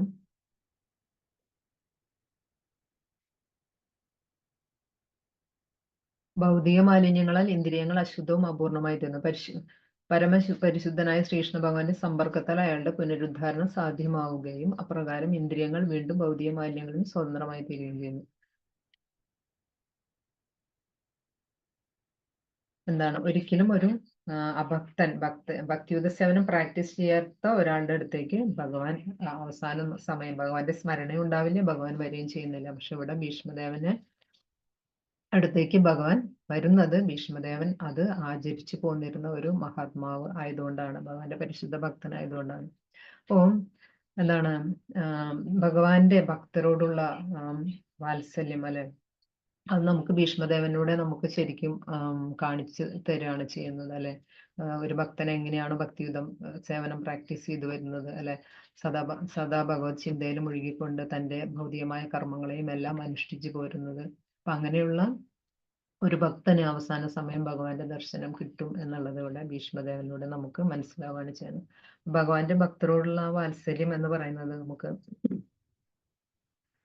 ഭഗവാന്റെ പല ലീലകളിൽ നിന്ന് നമുക്ക് മനസ്സിലാക്കാനായിട്ട് സാധിക്കും അല്ലെ. ഇപ്പം സുധാമ ഭഗവാന്റെ ആത്മസുഹൃത്തായിരുന്നു അല്ലെ. സുധാമ വരുന്നത് അറിഞ്ഞതും എന്താണ് ഭഗവാൻ തൻ്റെ ആത്മമിത്രത്തെ വരവേൽക്കാനായിട്ട് അദ്ദേഹം ഓടിച്ചെന്ന് അല്ലെ, അദ്ദേഹത്തെ സ്വീകരിച്ച് അദ്ദേഹത്തിന്റെ പാദം കഴുകി രുക്മിണി ദേവി മറ്റ് അദ്ദേഹത്തിന്റെ പത്നിമാരെ വീശിക്കൊടുത്ത് അല്ലെ, എല്ലാ സേവനം ചെയ്ത് തന്റെ സിംഹാസനത്തിലിരുത്തി അദ്ദേഹത്തിന് എല്ലാവിധ ശുശ്രൂഷകളും അദ്ദേഹം ചെയ്യുന്നു. മാത്രമല്ല കുചേരൻ ഒരു പിടി അവിലാണ് ഭഗവാന് കൊടുത്തത് അല്ലെ. അപ്പോഴേക്കും എന്താണ് ഭഗവാൻ സർവ സമ്പത്തും ഐശ്വര്യങ്ങളും എല്ലാം തന്റെ ഭക്തന് കൊടുക്കുകയാണ് ചെയ്യുന്നത്. അതാണ് ഭഗവാൻ തന്റെ പരിശുദ്ധ ഭക്തരോട് അത്രയ്ക്കും എന്താണ് സ്നേഹമാണ്, തന്റെ ദിവ്യപ്രേമം നൽകാനായിട്ടാണ്, ശരിക്കും ഭക്തർക്ക് നൽകാൻ വേണ്ടിയിട്ടാണ് ഭഗവാൻ ശരിക്കും ഇവിടെ അവതരിക്കുന്നത്. അതുപോലെ തന്നെ നമുക്ക് വൃന്ദാവനവാസികളെ എല്ലാം ഭഗവാന്റെ വളരെ പ്രിയപ്പെട്ട ഭക്തരാണ് അല്ലെ. അവരെല്ലാം പല ആപത്തിൽ നിന്നും ഭഗവാൻ രക്ഷിച്ചു. എന്താണ് കാളിയൻ അല്ലെ, കാളിയനെ ശിക്ഷിക്കാനായിട്ട് അദ്ദേഹം യമുനയിലേക്ക് എടുത്തു ചാടുന്നതും അവരെയൊക്കെ എന്താണ് ഗോപന്മാരെയും മറ്റേ ഗോക്കളെയും എല്ലാം ആ യമുന ജലം കുടിച്ച് തളർന്നു വീണ് അവരെല്ലാം രക്ഷിക്കുന്നു. ഇതൊക്കെ എന്താണ്, ഇതെല്ലാം തന്റെ ഭക്തന്മാരോടുള്ള അദ്ദേഹത്തിന്റെ ആ ഒരു റെസിപ്രൊക്കേഷനാണ് നമുക്ക് ഇവിടെയൊക്കെ കാണാനായിട്ട് സാധിക്കുക. ഇനി പാണ്ഡവരുടെ കാര്യം എടുക്കുകയാണെങ്കിലും ഇതേപോലെ തന്നെയാണ് അല്ലെ. അവർക്ക് ഒരുപാട് വിപത്തുകൾ ഉണ്ടായപ്പോൾ എല്ലാത്തിൽ നിന്നും ഭഗവാൻ അവരെ രക്ഷിച്ചു പോന്നു അല്ലെ. എല്ലായ്പ്പോഴും അദ്ദേഹം അവരുടെ കൂടെ ഉണ്ടായിരുന്നു. കുന്തി ദേവിയോട് അദ്ദേഹത്തിന് പ്രത്യേകമായിട്ടുള്ള ഒരു കാരുണ്യം ഉണ്ടായിരുന്നു. ശരിക്കും ദേവകി മാതാവിന്റെ അടുത്ത് ഉള്ളതിനേക്കാളും കൂടുതലും കുന്തി ദേവിയുടെ കൂടെ ആയിരുന്നു അത്ര.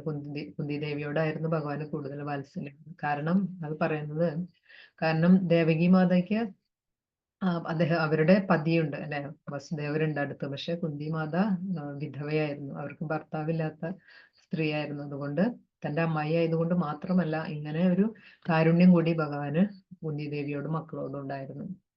പിന്നെ അവരെല്ലാം ഭഗവാന്റെ പരിശുദ്ധ ഭക്തരുമായിരുന്നു.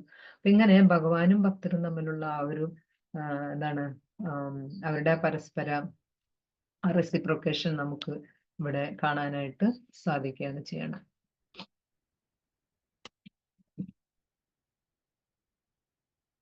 അപ്പോ ഇതിൽ നിന്ന് നമ്മൾ എന്താണ് മനസ്സിലാക്കേണ്ടത്? അതായത് ഒരുപാട് ഭീഷ്മദേവനെ പോലെ ഒരുപാട് കർത്തവ്യങ്ങളും കടമകളും അല്ല ഈ ഭൗതിക ലോകത്ത് ജീവിക്കുമ്പോൾ നമുക്കും ഒരുപാട് കർത്തവ്യങ്ങളും കടമകളും ഉണ്ട്. നമ്മൾ ഓരോരുത്തരും ഓരോ റോള് എല്ലാവർക്കും ഉണ്ട് അല്ലെ. മാതാവായിരിക്കാം, പിതാവായിരിക്കാം, സഹോദരനായിരിക്കാം, സഹോദരിയായിരിക്കാം, പുത്രനായിരിക്കാം, പുത്രിയായിരിക്കാം, ബന്ധുവായിരിക്കാം, സുഹൃത്തായിരിക്കാം.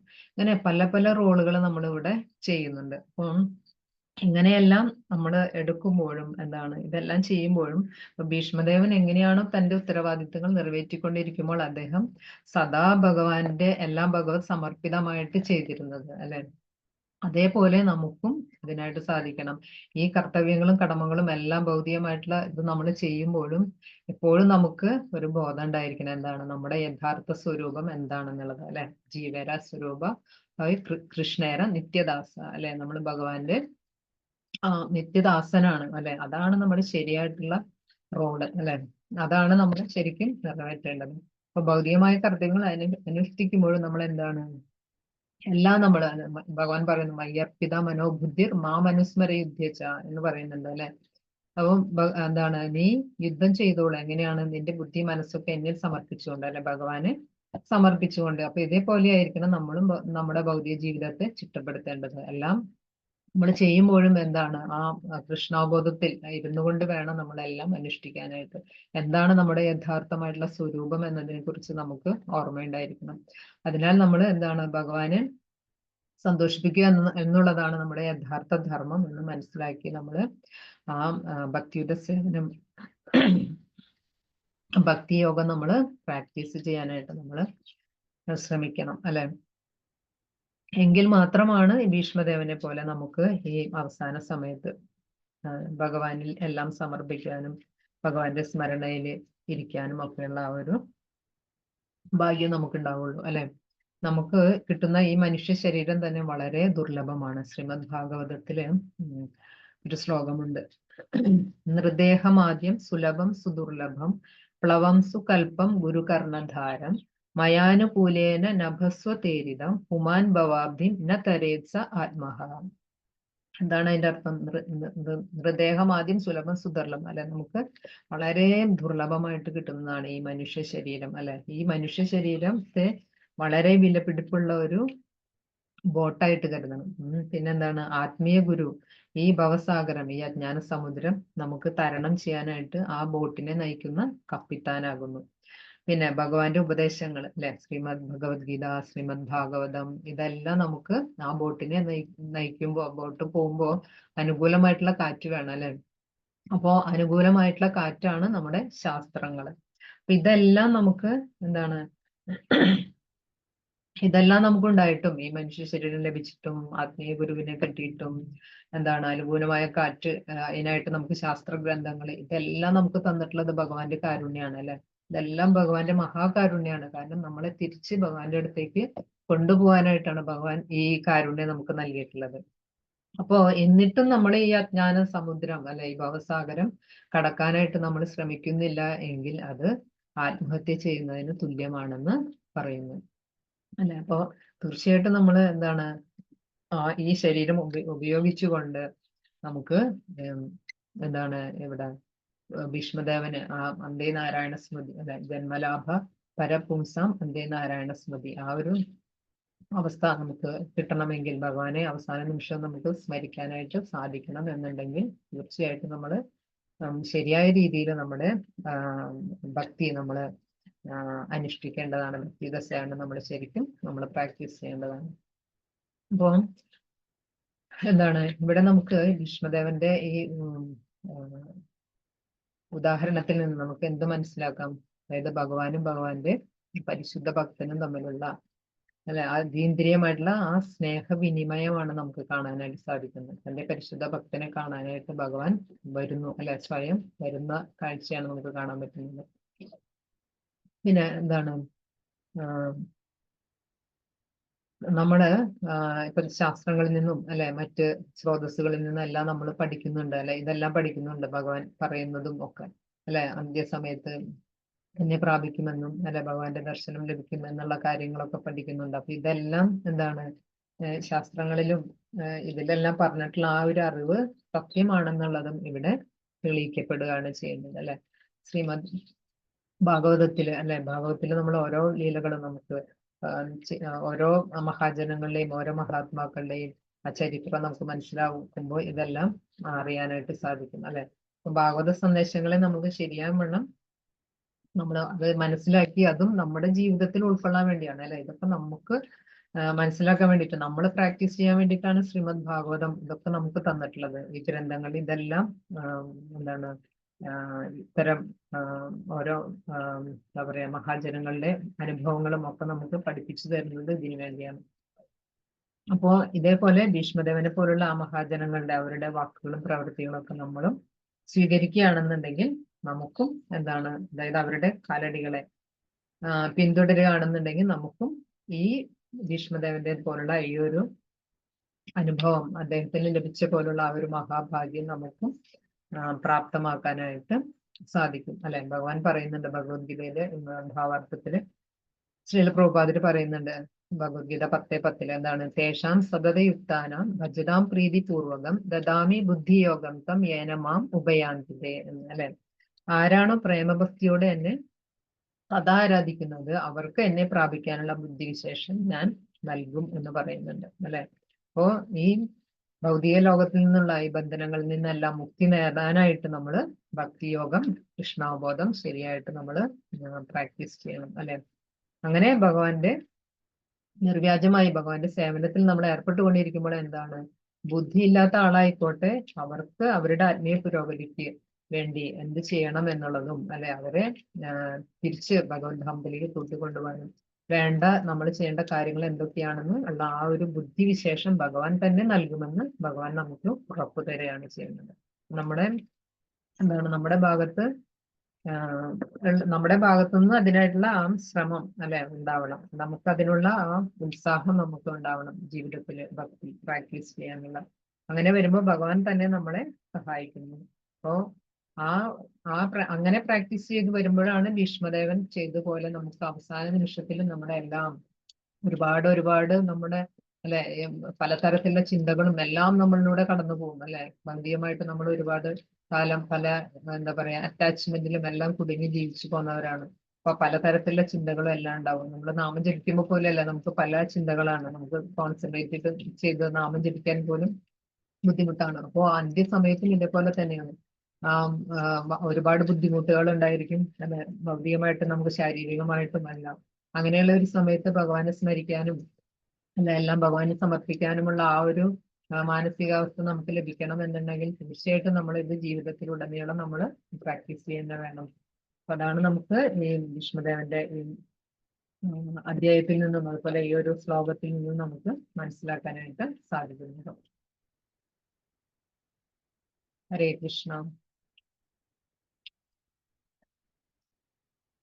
മറ്റേലും എന്തെങ്കിലും സംശയങ്ങളോ അഭിപ്രായങ്ങളോ എന്തെങ്കിലും ആഡ് ചെയ്യാനുണ്ടെങ്കിൽ ചെയ്യാം. ഹരേ കൃഷ്ണ. ഹരേ കൃഷ്ണ മാതാജി, പ്രണാമം. ഹരേ കൃഷ്ണ, പ്രണാമം. ദുർലഭം മനുഷ്യ ജന്മത്തിന് മറ്റേ പ്രഹ്ലാദ് മഹാരാജാവ് പറയണില്ലേ, കൗമാരാചരതേ പ്രാജ്ഞോ എന്ന് പറഞ്ഞിട്ട്. എനിക്ക് മുഴുവൻ അറിയില്ല ശ്ലോകം. ദുർലഭം മനുഷ്യ ജന്മം എന്ന് പറയുന്ന ഒരു ശ്ലോകം ഇല്ലേ, കൗമാരാചരതേ പ്രാജ്ഞോ. ദുർലഭോ മാനുഷോ ദേഹേ ദേഹിനാം ക്ഷണഭംഗുര തത്രാപി ദുർലഭം മന്യേത് വൈകുണ്ഠ പ്രിയദർശനം. അത് ഈ ശ്ലോകം ഏതാ ഭാഗവതത്തിൽ ഇല്ലല്ലേ മാതാജി? ഇത് നൃദേഹമാദ്യം സുലഭം സുദുർലഭം പറഞ്ഞത് ഇപ്പൊ പറഞ്ഞ ഈ ശ്ലോകം ഇത് പ്രഹ്ലാദ് മഹാരാജ് പറയണതാണ്. ദുർലഭ മാനുഷോ ദേഹോ എന്താണ് 7th കണ്ടോല്ലേ? സെവൻത്ത് കണ്ടോലാണ്. അത് കൗമാരാചരതേ പ്രാജ്ഞോ എന്നാണ് ധർമ്മ. ആദ്യത്തെ ശ്ലോകത്തിന്റെ number 761. Thank you Prabhu. Thank you അപ്പൊ അതിലും ഇത് തന്നെയാണ് പറയണത്, അല്ലെ? നമുക്ക് വളരെ ദുർലഭമായിട്ടാണ് ഈ മനുഷ്യ ശരീരം ലഭിക്കുന്നത്. അങ്ങനെയുള്ള മനുഷ്യ ശരീരം എന്താണ്? ക്ഷണഭംഗുരാണ്. എപ്പോ വേണമെങ്കിലും അത് നശിച്ചു പോവാം, അല്ലെ? നമുക്കൊരു ഇത്ര കാലാവധി ഒന്നുമില്ല. ബാക്കി ഉപരിലോകങ്ങളിലൊക്കെ അവർക്കൊക്കെ ഇത്ര വർഷം ആയുസ്സുണ്ടെങ്കിൽ അത് മുഴുവനും അവർക്ക് അവിടെ ഇരിക്കാൻ പറ്റും, അല്ലെ? നമുക്ക് അങ്ങനെയല്ല. നമുക്ക് ഇത് മർത്യലോകമാണ്. മർത്യലോകം എന്ന് പറഞ്ഞാൽ മൃത്യു ഏത് സമയം സംഭവിക്കാവുന്ന ലോകമാണ്. അപ്പൊ ഇവിടെ എപ്പോ വേണമെങ്കിലും നമുക്ക് മൃത്യു സംഭവിക്കാം. അപ്പൊ അതുകൊണ്ട് ഒന്നിനും ഒരു നിശ്ചിത കാലയളവില്ല നമുക്ക്. അപ്പൊ എപ്പോ വേണമെങ്കിലും എന്താണ് ക്ഷണഭംഗുരാണ്. എപ്പോ വേണമെങ്കിലും നമുക്ക് ഈ ശരീരം പോവാം. അപ്പൊ അതുകൊണ്ട് അങ്ങനെയുള്ള ആ ഒരു ശരീരം ദുർലഭമായിട്ട് കിട്ടിയിട്ടുള്ളതാണ്. പിന്നെ അതെന്താണ്? തത്രാപി ദുർലഭം മന്യേത് വൈകുണ്ഠപ്രിയ ദർശനം, അല്ലെ? വൈകുണ്ഠനാഥന് പ്രിയപ്പെട്ട ഒരു ഭക്തന്റെ സംഘം കൂടി നമുക്ക് കിട്ടുകയാണെന്നുണ്ടെങ്കിൽ അത് അതിലും ദുർലഭമാണെന്ന് പറയുന്നു. അപ്പൊ നമ്മളെ സംബന്ധിച്ച് പറയുകയാണെങ്കിൽ നമുക്ക് ഒരു ആധ്യാത്മിക ഗുരുവിനെ കിട്ടിയിട്ടുണ്ട്, പരിശുദ്ധ ഭക്തന്മാരുടെ സംഘം കിട്ടിയിട്ടുണ്ട്, ഇതെല്ലാം കിട്ടിയിട്ടുണ്ട്. ഇനി അത് ശരിയായ രീതിയിൽ നമ്മൾ വിനിയോഗിക്കുക മാത്രമേ നമ്മൾ ചെയ്യുള്ളൂ. Okay Mataji, thank U. ഞാൻ ലീവ് ചെയ്യാണ് മാതാജി, ഇറങ്ങാറുണ്ട്, നേരമായി ഡ്യൂട്ടി. ഹരേ കൃഷ്ണ. മറ്റേ എനിക്ക് തോന്നുന്നത് ക്ഷണഭംഗുര എന്ന് പറഞ്ഞിട്ടുണ്ടെങ്കിൽ ബംഗൂര എനിക്ക് തോന്നുന്ന ഈ ബബിൾസ് ഉണ്ടല്ലോ മറ്റേ, ഈ ബബിൾസിന്റെ മാതിരി പൊട്ടുന്ന പോലെ അത്രേ ഉള്ളൂ. നമ്മളെ ലൈഫ് അത്രേ ഉള്ളൂ. നമ്മളെ ലൈഫ് ഈ ബബിൾസിന്റെ മാതിരിയാണ്. ഏത് സമയത്തും നമ്മൾ പൊട്ടിപ്പോകുന്നതാണ്. Thank you very much for reminding ക്ഷണഭംഗുര. Hare Krishna. Thank you Prabhu. Thank you. Krishna. Hare Krishna.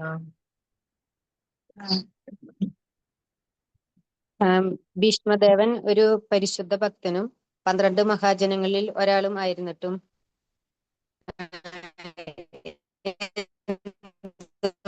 ദ്രൗപദിയുടെ വസ്ത്രക്ഷേപ സമയത്ത് നിശബ്ദനായിരുന്നത്?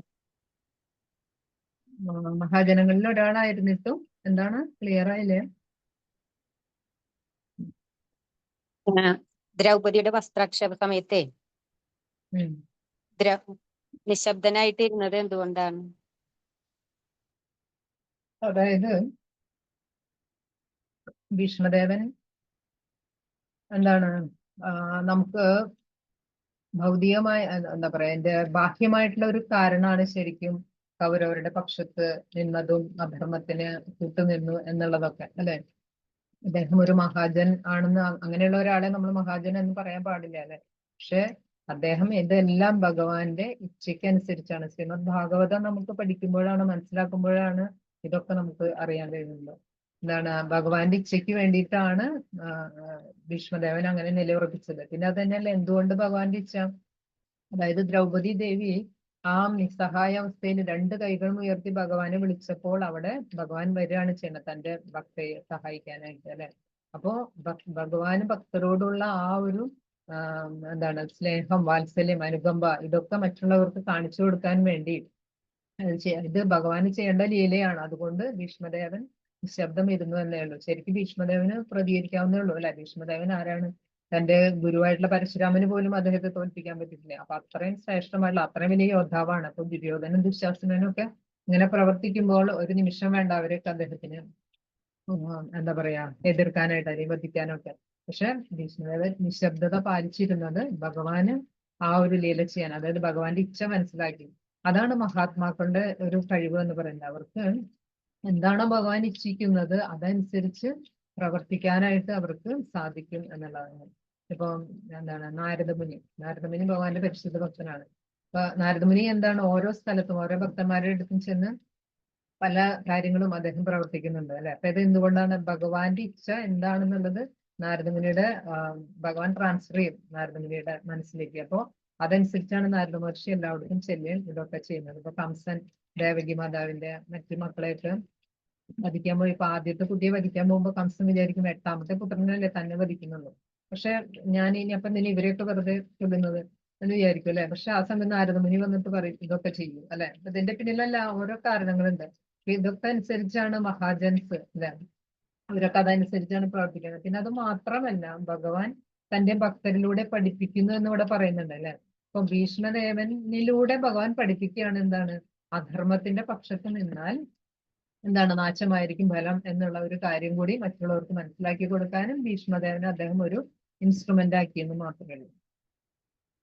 അപ്പൊ അതാണ് ഇവിടെ നമുക്ക് ഇവിടെ നിന്ന് മനസ്സിലാക്കാൻ കഴിയുന്നത്. പിന്നെ എന്താണ്, നമുക്ക് ശാസ്ത്രങ്ങളിൽ നിന്നും നമുക്ക് എന്താ പറയാ പകുതി അറിവ് ലഭിക്കുള്ളൂ. ബാക്കി പകുതി അറിവ് നമുക്ക് ലഭിക്കുന്നത് നമ്മുടെ ആചാര്യന്മാരിലൂടെയാണ്. അവരുടെ റിയലൈസേഷൻ അല്ലെ, അവരുടെ കമന്ററികളിൽ നിന്നൊക്കെ നമുക്ക് കൂടുതൽ കാര്യങ്ങൾ അറിയാൻ പറ്റും. കാരണം ഇതൊന്നും അവരുടെ ഭാവനയിൽ നിന്ന് എടുക്കുന്നതല്ല. കാരണം ഇതൊക്കെ ഭഗവാൻ അവർക്ക് കൊടുക്കുന്ന റിയലൈസേഷൻ, സാക്ഷാത്കാരങ്ങളാണ്. അപ്പൊ അതിൽ നിന്നാണ് കൂടുതൽ കാര്യങ്ങൾ നമുക്ക് അറിയാനായിട്ട് സാധിക്കും. ഹരേ കൃഷ്ണ. Thank you Mataji. ഹരേ കൃഷ്ണ മാതാജി. പ്രണാമം മാതാജി. നല്ല ക്ലാസ് മാതാജി. Thank U. കുറെ നാളായി മാതാജിയെ കണ്ടിട്ട്. പ്രണാമം മാതാജി. ഹരേ കൃഷ്ണ. ഹരേ കൃഷ്ണ. എനിക്കറിയാം മാതാജി ഇതിന് കയറാറുണ്ടെന്ന് വന്നത്. ഹരേ കൃഷ്ണ മാതാജി. കഴിഞ്ഞ ദിവസം കഥാമൃത ഹിസ് ഗ്രേസ് കഥാമൃത പ്രഭുവിന്റെ ഒരു ക്ലാസ് ഉണ്ടായിരുന്നു. അപ്പൊ പ്രഭു അതില് ഇങ്ങനെ പറയുന്നുണ്ടായിരുന്നു, ഭീഷ്മദേവൻ ദ്രൗപദി ചെല്ലുമ്പോ ദ്രൗപദിയോട് പറയുന്നുണ്ട്, ശരശയിൽ കിടക്കും. മഹാഭാരതത്തിലുള്ളതാണ് പ്രഭു പറഞ്ഞത്. എനിക്ക് ക്യാച്ച് ചെയ്യാൻ പറ്റിയ പറയാം. അപ്പോ ഭീഷ്മദേവൻ ശരിക്കും അപ്പൊ പറയണ അന്നദോഷം, സ്പർശദോഷം, സംഘദോഷം, പിന്നെ ഒന്നുകൂടെ ഉണ്ട്, അത് ഞാൻ വിട്ടുപോയി. ചിലപ്പോ ഐശ്വര്യമാതാജിക്ക് അറിയായിരിക്കും. അപ്പോ ആ 4 ദോഷങ്ങൾ കൊണ്ടായിരുന്നു. അപ്പോ ശരശയിൽ കിടന്ന് അതുകൊണ്ട് കിട്ടിയ അത്രയും രക്തം അത്രയും വാർന്നു പോയി കഴിയുമ്പോഴാണ് ഭീഷ്മദേവൻ പിന്നെ ഭഗവാൻ ഇവരോട് പറയാനും ഒക്കെയുള്ള ആ ഒരു അവസ്ഥയിൽ എത്തി. അപ്പൊ നമ്മുടെ ആ ഭൗതികത മാലിന്യങ്ങൾ മുഴുവൻ നീങ്ങി കഴിയുമ്പോഴാണ് ദ്രൗപദിയോടായാലും യുധിഷ്ഠിരനോടായാലും അത് പറയാനായിട്ട് ഭീഷ്മദേവൻ തുടങ്ങി. അപ്പൊ പറയുന്നുണ്ട്, ഞാൻ അന്ന് അങ്ങനെ ചെയ്തില്ല, പക്ഷെ അത് അതുകൊണ്ടാണ്, ഞാൻ ഇതെല്ലാം കൊണ്ട് ദോഷിതൻ ആയിരുന്നു, ഈ 4 ദോഷങ്ങൾ കൊണ്ട് അങ്ങനെ ആയിരുന്നു, അതുകൊണ്ടാണ് എനിക്ക് അപ്പോ അങ്ങനെ ചെയ്യാൻ പറ്റാത്തത്. തെറ്റാണെന്ന് എനിക്കറിയാം, പക്ഷെ എങ്കിലും ഞാൻ അതില് ബദ്ധനായിരുന്നു, അതുകൊണ്ടാണ് എനിക്ക് അങ്ങനെ ചെയ്യാൻ പറ്റാത്തതെന്ന് ദ്രൗപദി ചോദിക്കുന്നുണ്ടത്. അപ്പോ ദ്രൗപദിയോട് പറയുന്നുണ്ട് ഭീഷ്മദേവൻ എന്ന് പ്രഭു കഴിഞ്ഞ ക്ലാസ്സിൽ പറഞ്ഞിരുന്നു. പക്ഷെ അപ്പൊ നമുക്ക് അതൊരു പാഠമാണ്. നമ്മൾ ഈ സംഘദോഷം ഇങ്ങനെയുള്ള, നമ്മൾ പ്രസാദം കഴിക്കാതിരിക്കുക, മറ്റുള്ളവർ ഇത് കഴിക്കുക, അങ്ങനെയുള്ള എല്ലാ കാര്യങ്ങളും, അസോസിയേഷൻ എടുക്കുക, അങ്ങനെയുള്ള പല കാര്യങ്ങളും ചെയ്യുമ്പോൾ നമ്മള് ഈ ഭഗവാനുമായിട്ടുള്ള ആ ഒരു കണക്ഷൻ, അല്ലെങ്കിൽ അതിലേക്ക് നമുക്ക് താമസം വരും, അല്ലെങ്കിൽ നമ്മൾ അതിൽ നിന്ന് അകന്നു പോവും, അല്ലെങ്കിൽ നമുക്ക് വേണ്ട മാതിരി ചെയ്യാൻ പറ്റില്ല. അപ്പൊ അതൊക്കെ നമുക്ക് പഠിപ്പിച്ചു തരാൻ വേണ്ടി കൂടിയാണ് ഭീഷ്മദേവൻ. മാതാജി പറഞ്ഞ പോലെ ഭീഷ്മദേവൻ പൂർണ്ണമായിട്ടും ഭഗവാന്റെ കയ്യിൽ ഒരു ഇൻസ്ട്രുമെന്റ് ആയിരുന്നു. ഭഗവാനോട് എതിരിട്ട് നിന്ന് യുദ്ധം ചെയ്യണത് ഭീഷ്മദേവന്റെ ആഗ്രഹമായിരുന്നു. അപ്പൊ ഭീഷ്മദേവൻ എന്തൊരു ഭക്തൻ എന്നുള്ള രീതിയിൽ ഭീഷ്മദേവൻ എന്തൊക്കെ ആഗ്രഹിച്ചോ അത് ഭഗവാൻ സാധിച്ചു കൊടുക്കുന്നുണ്ട്. അവസാനം ഭഗവാന് ദർശനവും ഭഗവാൻ സാധിച്ചു കൊടുക്കുന്നു. അപ്പോ ഭീഷ്മദേവൻ ഭഗവാന്റെ കയ്യിലുള്ള ഇൻസ്ട്രുമെന്റ് അത് മാത്രമേ ആയിരുന്നുള്ളൂ. യഥാർത്ഥ ഭക്തനായിരുന്നു. പക്ഷെ ഓരോരോ കാര്യങ്ങൾ നമുക്ക് പഠിപ്പിച്ചു തരാൻ വേണ്ടി, നമുക്ക് കാണിച്ചു തരാൻ വേണ്ടിയിട്ടാണ് ഭീഷ്മദേവനെ അങ്ങനെ ഭഗവാൻ ചെയ്യിപ്പിച്ചതും നിർത്തിയതും എന്ന് പറഞ്ഞു. എനിക്ക് മനസ്സിലായ കാര്യം ഞാൻ പറഞ്ഞു. ഹരേ കൃഷ്ണ. താങ്ക് യു മാതാജി. ഹരി ഹരി ബോൽ മാതാജി, താങ്ക് യു വെരി മച്ച്. കാരണം മാതാജിയുടെ നല്ലൊരു റിയലൈസേഷൻ ആണ്. എനിക്ക് അറിയാത്തൊരു കാര്യമായിരുന്നു അത്. ഹരേ കൃഷ്ണ. അതിനെപ്പറ്റി എന്തായാലും പ്രഭുവിന്റെ ക്ലാസ് ഞാൻ കേൾക്കുന്നുണ്ട്. തീർച്ചയായിട്ടും കൂടുതൽ മനസ്സിലാക്കാനായിട്ട്. Thank you Mataji. Hare Krishna. Thank you Mataji. Hare Krishna മാതാജി, പ്രണാമം. ഹരേ കൃഷ്ണ. Thank you Mataji. ഹരേ കൃഷ്ണ. ഹരേ കൃഷ്ണ, പ്രണാമം. Thank you Mataji. ഹരേ കൃഷ്ണ. ഹരേ കൃഷ്ണ. പ്രണാം മാതാജി. പ്രണാം. Thank you Mataji. ഹരേ കൃഷ്ണ. ഹരേ കൃഷ്ണ മാതാജി. ഹരേ കൃഷ്ണ. ഹരേ കൃഷ്ണ മാതാജി. ഹരേ കൃഷ്ണ. Thank you Mataji. ഹരേ കൃഷ്ണ. ഹരേ കൃഷ്ണ മാതാജി. പ്രണാം മാതാജി. ഹരേ കൃഷ്ണ മാതാജി. പ്രണാമം. ഹരേ കൃഷ്ണ മാതാജി. Thank you Mataji. നല്ല ക്ലാസ് ആയിരുന്നു. ഹരേ കൃഷ്ണ. പ്രണാം മാതാജി. ഹരേ കൃഷ്ണ. പ്രണാം. ഹരേ കൃഷ്ണ. ഹരേ കൃഷ്ണ മാതാജി. താങ്ക് യു സോ മച്ച് മാതാജി. Hare Krishna. Thank you Mataji. Hare Krishna. Close ചെയ്യാം മാതാജി. ഓക്കെ മാതാജി. Hare Krishna. Thank you so much മാതാജി. നല്ല ക്ലാസ് ആയിരുന്നു. താങ്ക് യു മാതാജി. താങ്ക് യു സോ നന്ദി മച്ച്. മാതാജി, വളരെ നന്ദി. വളരെ നല്ല ക്ലാസ്, വളരെ നല്ല ക്ലാസ്. നന്നായിരുന്നു. നന്ദി മാതാജി, നന്ദി. മാതാജി, അന്ന് 3 ദോഷം എന്ന് പറഞ്ഞത് 4 അല്ല 3 തന്നെയാണ്. അന്നദോഷം, സ്പർശദോഷം, സംഘദോഷം. 3 ദോഷം. അന്നദോഷം, സ്പർശദോഷം, സംഘദോഷം. 3 ആണ്. നന്ദി മാതാജി, വളരെ നന്ദി, വളരെ നന്ദി. ഏത് ശ്ലോകമായിരുന്നു പ്രഭു, ഓർക്കുന്നുണ്ടോ? മാതാജി 1:9:27 ഞാൻ ക്ലാസ് എടുത്തത്. അതില് ഈ ഒരു കാര്യം പറയാനുള്ള ഭാഗ്യം കിട്ടിയിട്ടുണ്ട്. അതെ, അന്നദോഷം, സ്പർശദോഷം, സംഘദോഷം. അതാണ് നമ്മുടെ ഭീഷ്മദേവന് നമ്മുടെ വസ്ത്രാക്ഷേപ സമയത്ത് അതിനെ തടുക്കാൻ പറ്റാത്ത രീതിയിലുള്ള ഒരു സ്തംഭനം ഉണ്ടായത്. ആ സ്തംഭനം ഉള്ളത് കൊണ്ട് അദ്ദേഹത്തിന് നീതി ആണെന്ന് അറിയാമായിരുന്നിട്ടും നീതിക്ക് അനുകൂലമായിട്ട് നിൽക്കാൻ കഴിഞ്ഞില്ല. ശരിയാണെന്ന് അറിഞ്ഞാലും ശരിയുടെ കൂടെ നിൽക്കാൻ പറഞ്ഞില്ല. അനീതിയാണെന്ന് അറിഞ്ഞിട്ടും അതിനെ എതിർക്കാൻ കഴിഞ്ഞില്ല. കാരണം ഈ സ്പർശദോഷം, സംഘദോഷം, അന്നദോഷം കൊണ്ട് അദ്ദേഹം സ്തംഭിച്ചു പോയി. ഉണ്ടായാൽ ഇങ്ങനെ സംഭവിക്കും എന്നുള്ളത് അല്ലേ? അതെ, ആർക്കായാലും ഈ അന്നദോഷം, സ്പർശദോഷം, സംഘദോഷം ഉണ്ടെങ്കിൽ നമ്മൾ സ്തംഭിച്ചു പോവും. ശരി തെറ്റ് തിരിച്ചറിയാൻ കഴിയുമെങ്കിലും അതിന് അനുകൂലമായോ പ്രതികൂലമായോ നിൽക്കാനുള്ള കഴിവ് നമുക്ക് നഷ്ടപ്പെട്ടു പോകും. അങ്ങനെയാണ് അദ്ദേഹത്തിന് അങ്ങനെ അന്ന് പ്രതികരിക്കാൻ പറ്റാതായി പോയെന്ന് പറഞ്ഞു. ഈ നമ്മുടെ ഇന്നത്തെ കാലഘട്ടത്തിലും നമുക്ക് നോക്കുമ്പോൾ പ്യൂർലി നീതിയാണ്, ശരിയാണ് എന്ന് അറിഞ്ഞിട്ട് കൂടി അതിനെ എതിർക്കാനും നമുക്ക് കഴിയാതെ പോകുന്നത് നമ്മൾ ആലോചിച്ച് നോക്കുമ്പോൾ നമ്മുടെ തന്നെ സംഘദോഷം, സ്പർശദോഷം, അന്നദോഷം കൊണ്ടാണെന്ന് നമുക്ക് മനസ്സിലാക്കാൻ പറ്റുന്നുണ്ട് പല അവസരങ്ങളിലും. അപ്പൊ അതിന്റെ ഒരു മാതൃകയായിട്ടാണ് ഭീഷ്മദേവൻ അന്ന് പ്രവർത്തിച്ചത്. ഭീഷ്മനിലൂടെ കൃഷ്ണൻ നമുക്ക് കാണിച്ചു തരാൻ ആഗ്രഹിക്കുന്നു. താങ്ക് യു മാതാജി, വളരെ സന്തോഷം. നല്ല ക്ലാസ് ആയിരുന്നു. ഹരേ കൃഷ്ണ. ഹരേ കൃഷ്ണ. ഹരേ കൃഷ്ണ മാതാജി. Thank you Mataji. Hare Krishna. Close ചെയ്തോട്ടെ മാതാജി? മാതാജി. ഓക്കെ. Thank you Mataji.